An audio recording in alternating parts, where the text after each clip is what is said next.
Usama bin Laden 1989 में फरवरी 89 में Saudi Arabia वापस चले गया. मैं उसको नहीं जानती थी, मगर $10 मिलियन के हवाले से मुझे मालूम है कि वो वापस चले गया था सऊदी अरेबिया, क्योंकि जिहाद खत्म हो चुका था.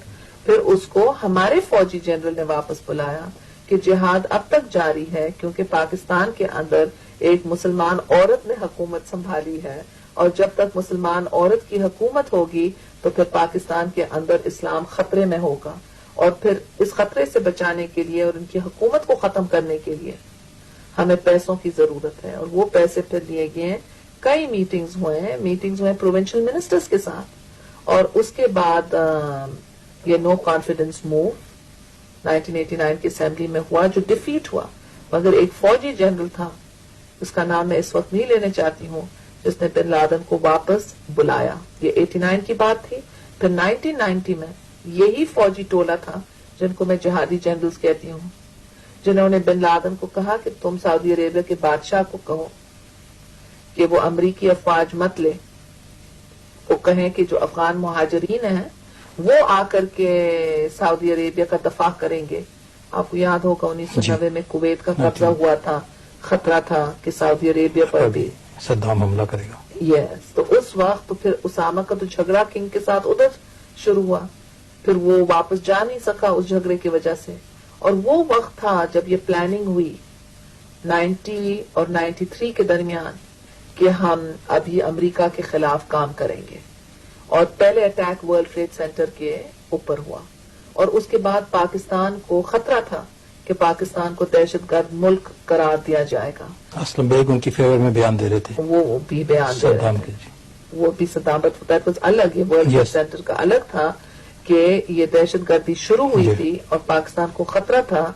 जब नवाज साहब की हुकूमत गई और पीपल्स पार्टी मुंतखब हुई, हमने पाकिस्तान को दहशतगर्दी के इल्जाम से बचाया, और पाकिस्तान की मईशत जो बिल्कुल बैंकरप्ट थी उसको दोबारा जिंदा किया, और Pakistan became one of the 10 emerging capital markets of the world.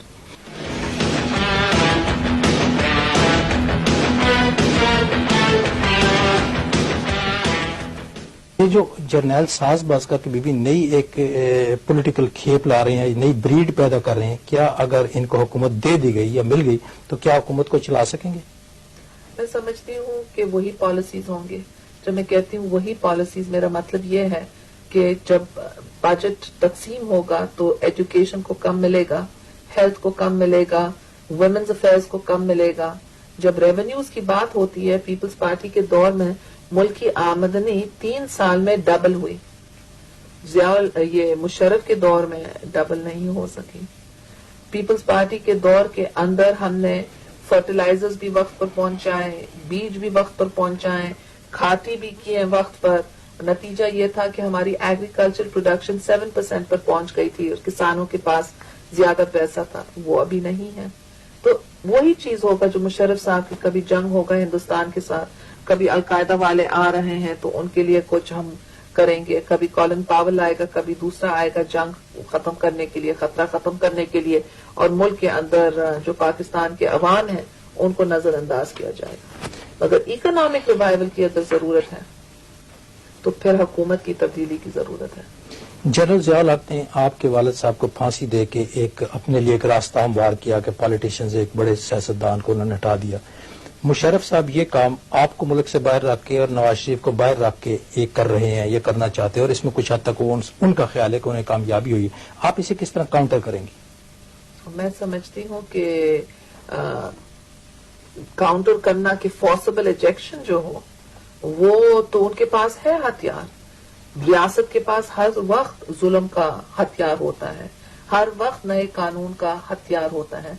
हमारे पास हमारा ज़मीर होता है, और हमारे पास हमारे जो जिद्दोजहद है वो सच के लिए है और इंसाफ के लिए है, और हमारी जो जिद्दोजहद है वो इंसानियत के लिए है. तो हम नेते हाथ हो सकते हैं, मगर जो लोग नेते हाथ हैं वो रियासती ताकत को हर वक्त शिकस्त देते हैं, क्योंकि सच की फतह हर वक्त होती है. तो जो कुछ भी मुशर्रफ साहब करें वो रियासती ताकत के तहत कर रहे हैं, and it's a losing battle. اس اسٹریٹجی میں بھی آپ کیا نواز شریف فیملی پہ بھی ٹرسٹ کر سکتی ہیں کہ جدوجہد میں آپ کا ساتھ دیں گے، آپ ان پہ اعتماد کر سکتے ہیں؟ آپ ٹرسٹ کی بات کرتے ہیں، ابھی کسی کے دل میں خالی اللہ تعالیٰ دیکھ سکتا ہے اور کوئی تو نہیں دیکھ سکتا. میں سمجھتی ہوں کہ زندگی میں چلنے کے لیے اگر کوئی کچھ کہہ رہا ہے تو ہمیں ایکسپٹ کرنا چاہیے. میں شکی نہیں ہوں، میں اعتبار کرنے والی ہوں. ٹھیک ہے کچھ لوگ بے وفا نکلتے ہیں، ٹھیک ہے کچھ لوگ اعتبار توڑ دیتے ہیں، مگر جتنے لوگ ملتے ہیں جو پھر ایک نیک کام میں شامل ہو جاتے ہیں اس سے فائدہ ہوتا ہے. تو میاں نواز شریف صاحب ابھی ہمارے ARD کے اندر ہیں، ان کی اپنی فیملی سفر کر رہی ہیں، ان کے بیوی بچے سب باہر رہ رہے ہیں، اور جو جلا وطنی کے اندر ہیں ان کو معلوم ہے کہ دوسرے کے اوپر کیا گزر رہا ہے اور کتنا انسان وطن کے لیے ترستا ہے.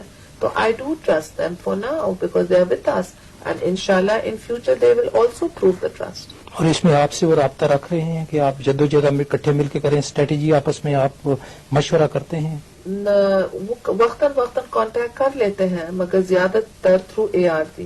ہمارا جو طریقہ کار ہے فنکشننگ کا ہمارے پیپلز پارٹی کے اندر، تو ہمارے مختلف ڈپارٹمنٹس ہوتے ہیں. کوئی پریس کا ڈپارٹمنٹ ہوتا، کوئی پالیسی کا ڈپارٹمنٹ ہوتا، کوئی ڈپلومیٹس کے ساتھ ملنے کا ڈپارٹمنٹ ہوتا، کوئی مین آرگنائزیشن، کوئی ویمنز آرگنائزیشن.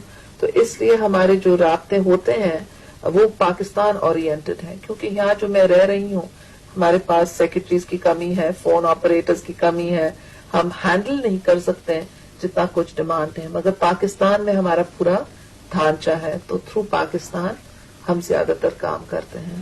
ہمیں بھی مشرف صاحب نے آئینی ترمیم کر لی ہیں، الیکشن لاز بنا دیے ہیں، اور نیشنل سیکورٹی کونسل کا بھی آئین میں انہوں نے شکر کی اور آئین میں ترمیم کر دیے. ایک طرح اگر آپ کی حکومت آ گئی، اکثریت سے آئی یا مخلوط بن جائے، تو کیا آپ ان کو فوری طور پہ ان ترامیم کو تبدیل کریں گے اور نیشنل سیکورٹی کونسل کے ماتحت آپ کی پارٹی کام کرے گی؟ ہم تو پارلیمنٹ کی سوورینٹی پر یقین کرتے ہیں، ہم تو سول اور پولیٹیکل رول چاہتے ہیں.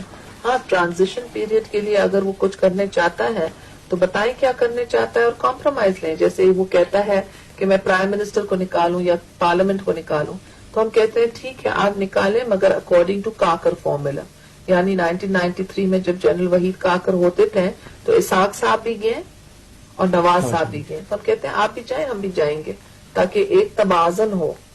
اور پھر وہ کہتے ہیں نیشنل سیکورٹی کاؤنسل، ہم کہتے ہیں فور ون، تاکہ مٹھی بھر فوجی جنرل فیصلہ کریں قوم کی تقدیر کا. ہم چاہتے ہیں 14 کروڑ عوام کریں.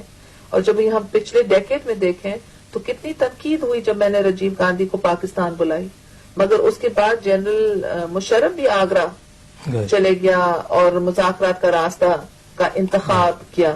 تو ہم کہتے ہیں وہ آپ نے غلط تنقید پر کی. جب بعد میں ماننا تھا تو اسی وقت آپ کو اللہ شعور دیتا اور آپ پہلے سے مان لیتے ہیں.